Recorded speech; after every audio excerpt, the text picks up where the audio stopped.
อีกนี่ญาติโยมทั้งหลายข่าวออกมาโอ้ลายกันบุบหัวมันก็ความฮักทั้งนั้นอ่ะทำให้คนหน้ามืดตามัวเนาะบางอย่างกันไปทำร้ายชีวิตเปิ้นไปแย่อย่างเปิ้นมาฮักตัวเก่าแล้วไปตัวง้อยังได้มันก็เหมือนยอมขึ้นดีโอ้ก็แสดงว่าตัวเฮาบ่ดีก้าเขาก็เลยจากหนีเฮาไปอ่ะถ้าเกิดอย่างนี้น่ะมันก็มีเรื่องอันนี้หน้ามืดล่ะก่อนจะไปแย่อย่างเฮาเปิ้นกินเหล้าให้หน่อยเป็นข้าวรู้แต่ว่ามันสึกไปแย่เฮาเปิ้นถึงแก่ชีวิต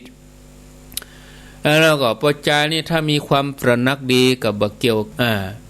ความสวยงามภายนอกร่างกายแต่ก็จะเกิดถึงน้ำจิตน้ำใจกันเนี่ยความฮักเมตตาที่ใส่ใจกันในฐานะที่เปิ้นก็เป็นมนุษย์เปิ้นก็มีชีวิตเป็นเปิ้นที่มีชีวิตเหมือนเดียวกับเฮานี่ญาติโยมทั้งหลายในประเพณีการแต่งงานของเมืองไทยเฮานี่นะฝรั่งมังค่าเปิ้นก็ชอบประเพณีการแต่งงานของคนไทยเปิ้นก็จะต้องมีการลังน้ำสัง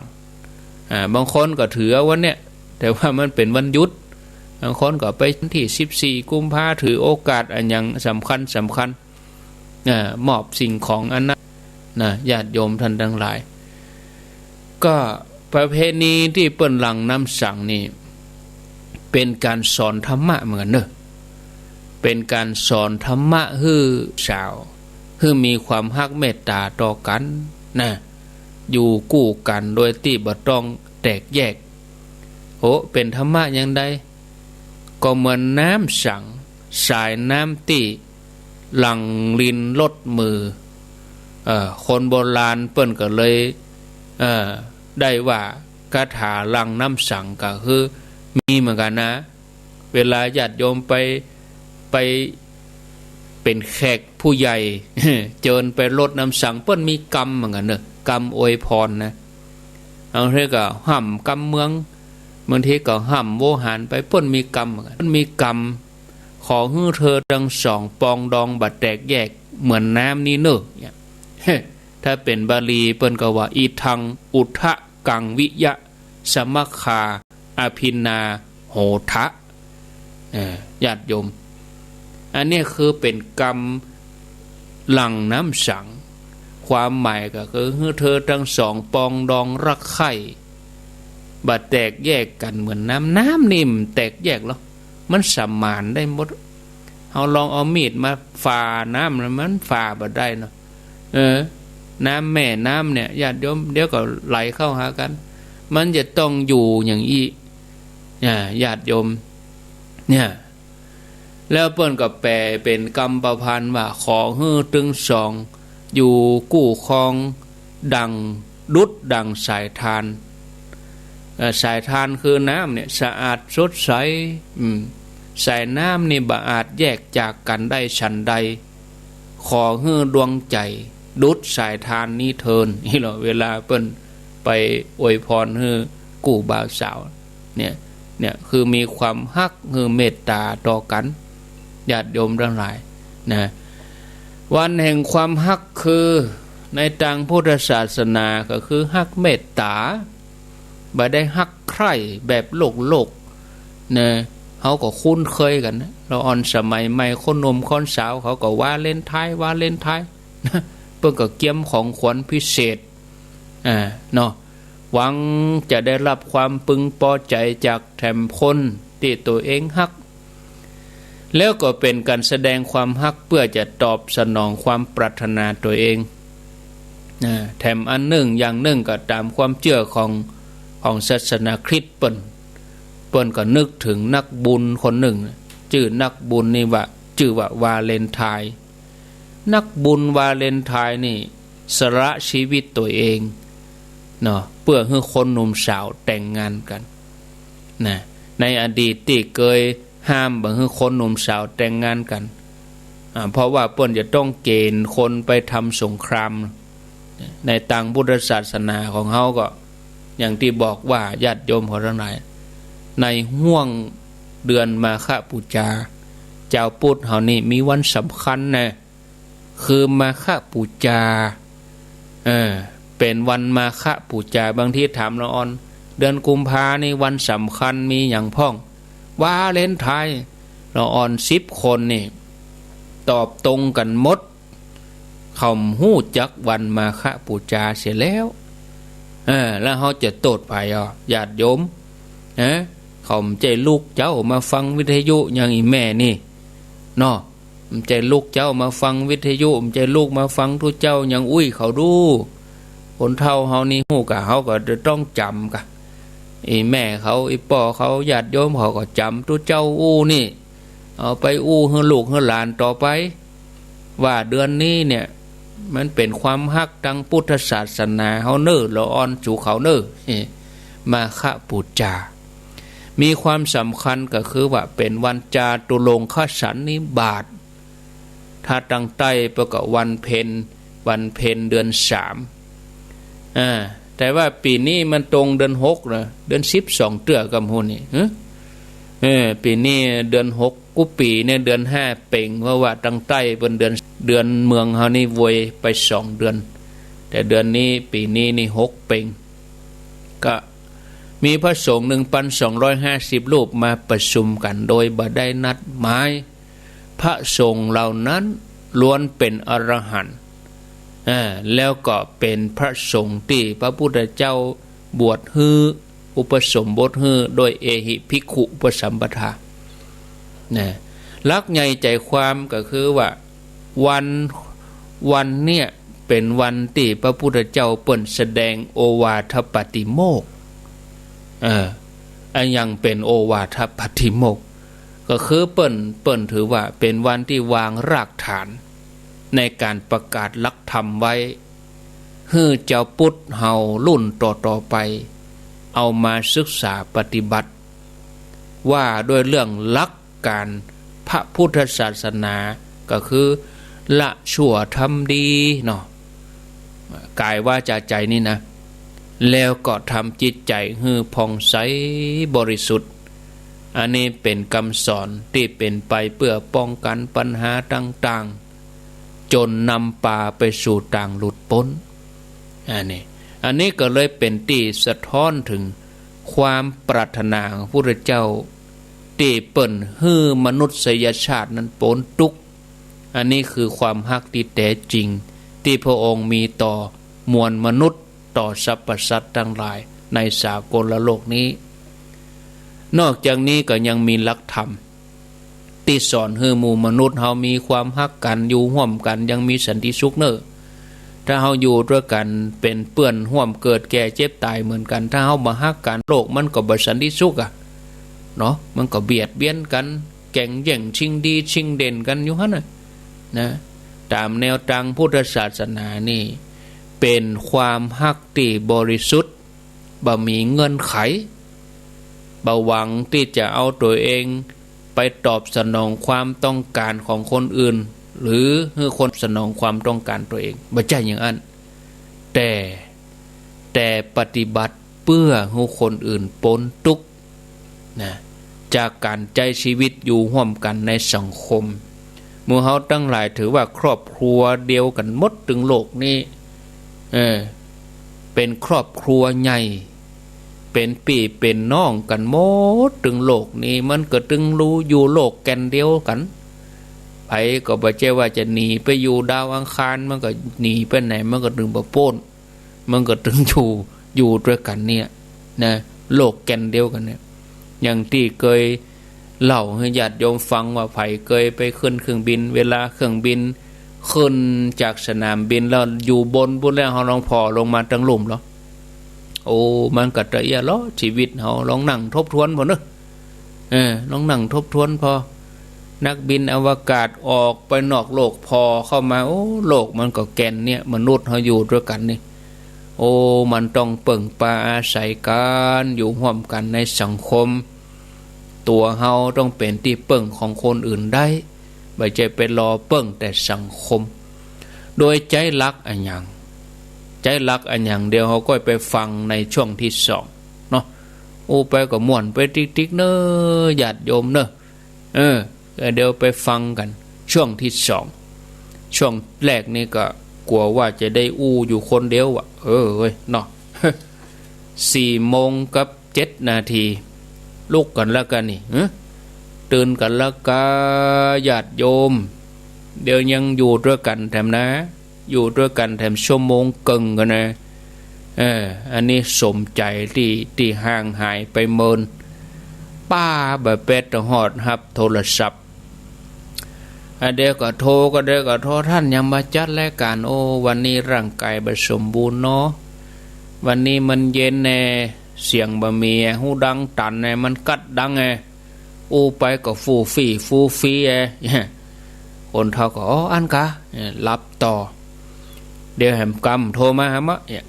บางทีก็โทรไปหาตู้ลุงยองบุญก็มีวันนี้ยังมีไปเข้าฮะดักปิ้งเปิ้นย้ายผังแล้วไงสันนิษฐานไปทั่วโยมบางคนว่าอัน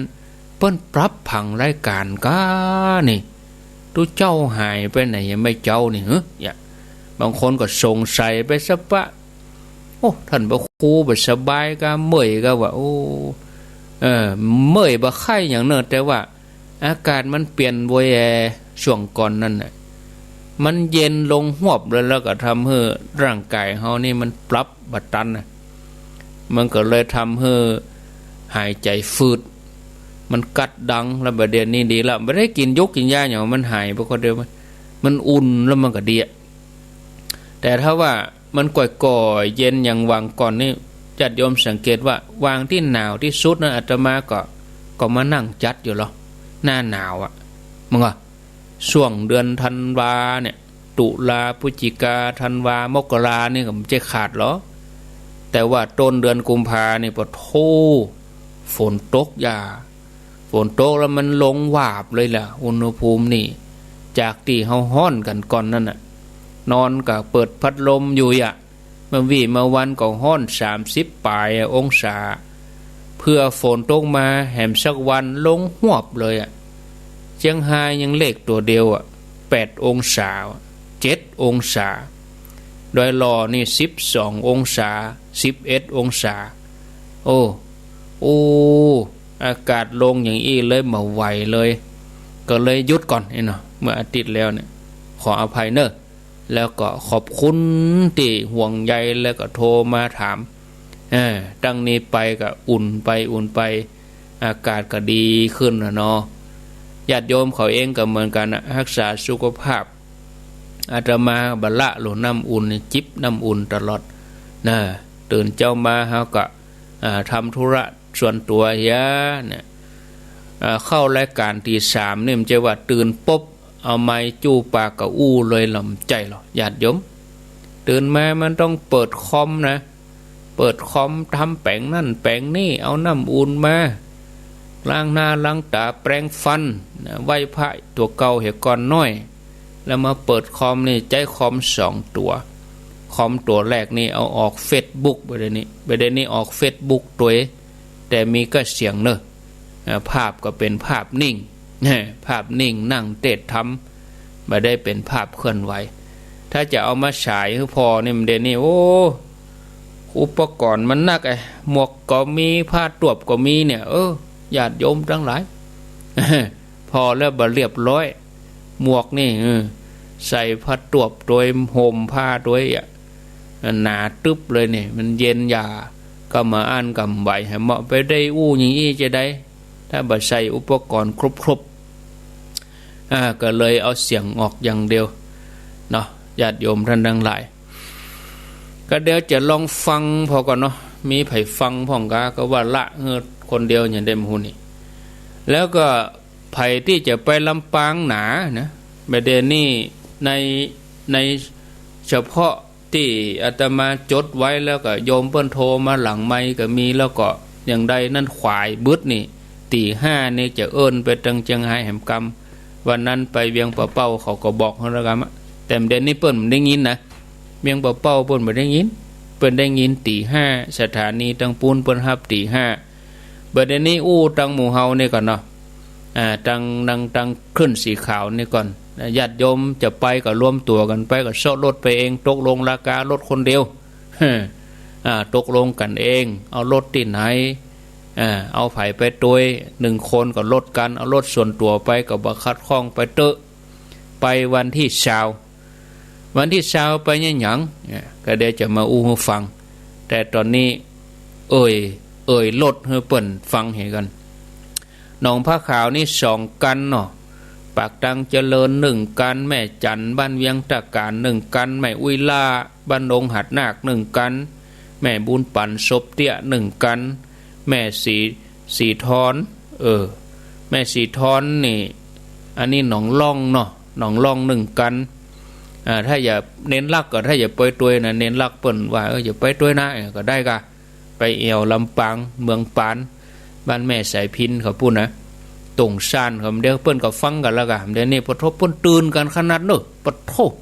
ตุลุงยองก็จะไปเฮ้ตุลุงยองไปวันที่19เฮ้เป็นนอนตัวทีมงานฝ่ายหิน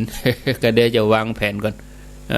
เอารถไปส่งอาตมาจะไปส่งเปิ้นกำหูนี่วันที่19นี่เนาะเพราะว่าวันที่19นี่เขาจะไปแอวก่อนไม่ง่ายนี่เขาจะไปตัวฝ่ายหินก่อนเอาตุลุงยองไปส่งแล้วอาตมาก็จะปิกมาเฮ้ตุลุงนอนปุ้นเพราะว่ามาเจ้าวันที่20ตุลุงก็ต้องจัดรายการอยู่ปุ้นถ้าว่าไปแล้วเจ้าถ้าเขาไปมาเจ้าไปถึงปุ้นมาง่ายมาตอนมาแรงมาก็ตุลุงก็จัดรายการปุ้นเลยวันที่19อันนี้กึดไว้ยินะตุลุงให้ฟังวิทยุหันอยู่ก็จะเอาตุลุงไปอยู่ปุ้น2 วันเนาะวันที่20ก็ปิกด้วยกันแต่ว่าอาตมาแบบปิกเตือนนะวันที่20เนี่ยอาตมาจะปิก21มาเจ้าตุลุงถ้าว่าเปิ้นมีการก็จะฝากมา ฝากเคอรี่มา ฝากเคอรี่ปิกก็ครูบาอาจารย์ก็จะไปหลายตนอยู่ที่เปิ้นปิกก็มีหลายก็จะฝากเปิ้นมาตุลุงฝั่งเมื่อก็ถ้ามีธุระก็ตุลุงปิกก่อนวันที่20แต่ถ้าตุลุงแบบปิกเตี้ยก็ปิกด้วยกันวันที่21มาเจ้าตุลุงมีธุระก็มันเป็นหยังอีเนาะเพราะว่าเมื่อคืนวันที่20นั่นก็ยังจะถ่ายทอดอยู่นะฝ่ายหินเพิ่งก็จะไปถ่ายทอดให้ท่านอาจารย์วิสุวัตรก็เป็นนานคำมูลเขาเพราะว่าเป็นวันเสาร์เนาะลูกพระลูกเนนก็จะไปตัวทีมงานฝ่ายหินญาติโยมอยู่ทางบ้านญาติโยมบ่ได้ไปก็เสมือนว่าได้ไปเนอะวันที่19นั่นนะไปอยู่ด้วยกันพวกเนาะเป็นความสุขของคนฟังอย่างหนึ่งเหมือนกันเนาะคนเฒ่าบางคนใครเฮือถึงวันนั้นเนอะท่านพระครูคนเฒ่าจังลำปางพุ่นน่ะในนี้เปิ้นตื่นตัวกันทุกของแม่บุญศรีนี่บ้านต้นเพิงในแถมกันแม่บัวไหลวังคำป้อม2 กันรวมกับตาล้อที่อื่นที่นั่นยังไม่ได้แจ้งแต่ก็แจ้งมาตั้งแต่สัปดาห์นี้เป็นต้นไปเนอะก็แจ้งมาตลอดห่วงเวลา14 ถึง 19นี่ก็แจ้งมาเพราะว่าจะมาจะได้เช็คพอรถเนาะก็อันนี้ก็ตกลงรถคนเดียวเอารถไผ่ไปตกลงการรถคนเดียวนั่งกันใดใจคันนั้นแล้วก็หมู่กลุ่มที่จะไปนี่เขาก็รวมกันที่ไผ่จะมาที่ปัตตังเจริญก็ได้หมู่ญาติโยมอยู่ทางใต้ก็มาอยู่ที่ปัตตังเจริญนี่มอกสักประมาณ6 โมงครึ่งเนอะ6 โมงครึ่งมาอยู่ที่ปัตตังเจริญ6 โมง 5 โมงครึ่ง6 โมงนี่เขาก็เตรียมตัวกันแล้วนะแล้วก็ไปรอกันที่ปตท.หนองหนามปุ่นตำบลปะซักปุนาก่อนจะถึงอบจ.เขาก็ข้ามสปุงเนี่ยกะข้ามสปุงแล้วก็ไปตังนี่ไปตังงานแยกป่าห้าเนาะแยกป่าห้าเมืองจี้นี่นะตรงไปกับถ้าเขาไปออกดอยติปุ่นแล้วเขาก็ไปอยู่ที่หั่นรอกันรถกันสุดท้ายจะออกที่หั่นบ่เกิน8 โมงนี่นะประมาณ7 โมงเกิงนี่รถต้องออกจากปตท.หั่นหมดเลยถ้ากันใดไปเกิน7 โมงเกิงก็แสดงว่าไปเมื่อลูนเปิ้นบัดตันเปิ้นแล้ว8 โมงนี่มันขวายแล้วนะนี่ จะรออยู่หั่นจ้าสุดคือ7 โมงเกิงติปตท.หนองน้ำอันนั้นเขาก็ไปตังดอยติไปตังห้างชัดแล้วก็เลี้ยวซ้ายเข้าไปตังเมืองปานบักไก่ใจเวลาประมาณ3 ชั่วโมง3 ชั่วโมงน้อยๆถ้าเขาเผื่อแหวะปั๊มแหวะนั่นแหวะนี้คนเท่าเนาะพอเข้าไปตัวเห็นเด้อไผจะไปเลี้ยงเพนผ้าเฮาไปรบกวนดังปุ่นแล้วอินดูเพิ่นเฮาไปเฮาบ่ฮู้เปิ้นลำบากเฮาบ่ไผบ่ต้องไปตั้งโรงทานอย่างแล้วเน้ออีเนาะหมู่คนไปนี่ห่อเข้าไปคนเดียวถึงเวลากับเตห่อเข้ากินกันเมื่อค่ำมาแรงว่าวันที่20 กลุ่มที่ไปนอนนั่นก็สมมติว่าเฮาแล้วการทำบุญทำอย่างแล้วเฮาก็ไปเอวให้ก่อนแม่แรงมาเฮาก็ญาติโยมคนบ้านศรัทธาก็ซื้อกับข้าวเข้ามากินที่วัดน่ะเสร็จเรียบร้อยเฮาก็ไหว้พระสวดมนต์ฟังเทศน์ฟังธรรมร่วมกิจกรรมกันเมื่อคืนอันนี้อู้ถึงกลุ่มที่นอนกลุ่มที่บ่นอนไปวันที่19ก็ได้ ไปนอน19ก็ได้รู้ถ้าไปนอนก็ไปวันที่20อย่างที่ว่าน่ะออกบ้านไปรอกันที่ปตท.หนองน้ำไม่เกิน7 โมงเกิงไปถึงปุ่นอาตมาว่าคาดว่าบ่เกิน10 โมงเขาถึงปุ่นละนะบ่เกิน10 โมง10 โมงเขาก็ร่วมพิธีร่วมยังกิจกรรมยังก็เปิ้นแต่บ่ใช่ฮือปิกแต่นะปุ่นฮือปิกบ่าย2พุ่นก่อนคือมันดูต่างดีแกว่าไปฝั่งไปเฮ็บกึดถึงก่อนจะปิกก็จะปิกอีนะฉันเพลแล้วเขาก็อยู่ด้วยเปิ้นหั่นทำกิจกรรมด้วยเปิ้นหั่นเอากิจกรรมแล้วก็ฉันเพลเลี้ยงพระเรียบร้อยญาติโยมกินข้าวตอนมันโล่งดีรถก็ได้พักมาเจอว่าโอ้ไปร่วมงานตานแล้วก็ปิกรถก็ได้พักแค่ชั่วโมงเดียวอินดูคนขับรถบ่ได้พักอันนี้เขาไปถึงหั่น10 โมง10 โมงอยู่ด้วยเปิ้นหั่นจนถึงแม่ตอนอีเนาะ10 11เที่ยงบ่ายโมงบ่าย2รถก็ได้พักถึง4 ชั่วโมงคนขับก็ได้รับคือเขารับเต็มที่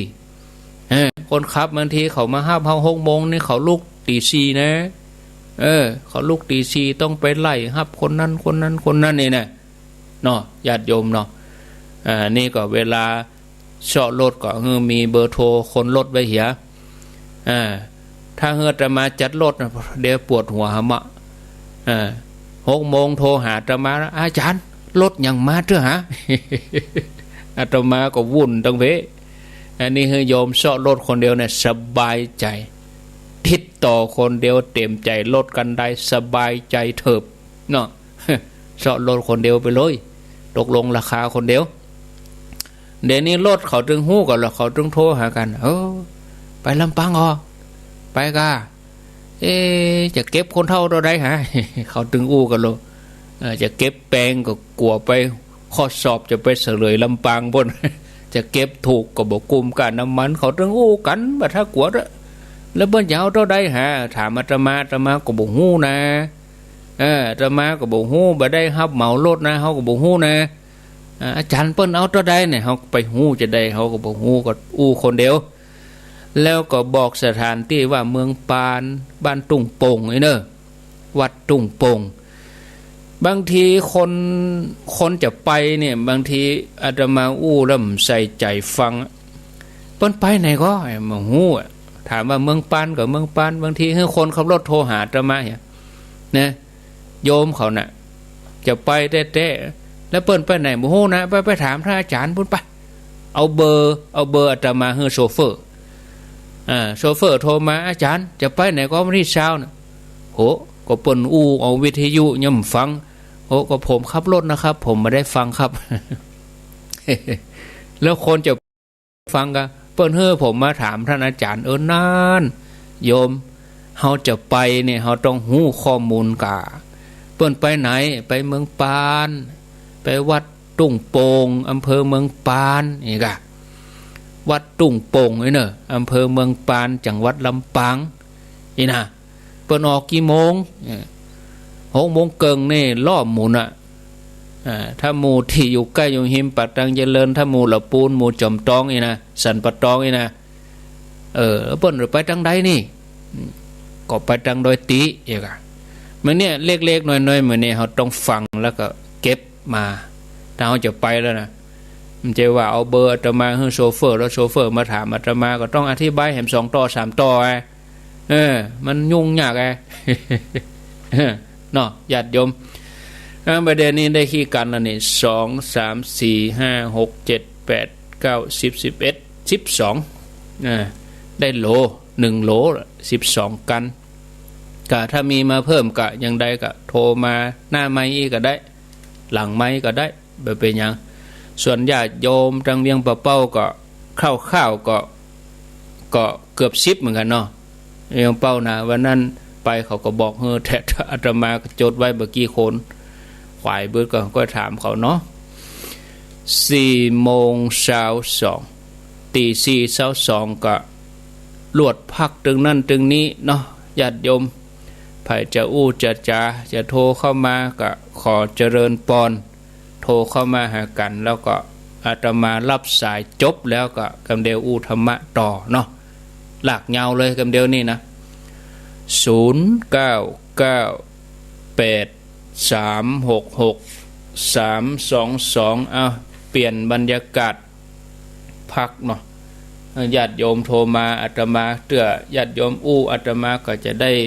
จิบน้ำไปตุยเองนะญาติโยมทั้งหลายอันนี้ก็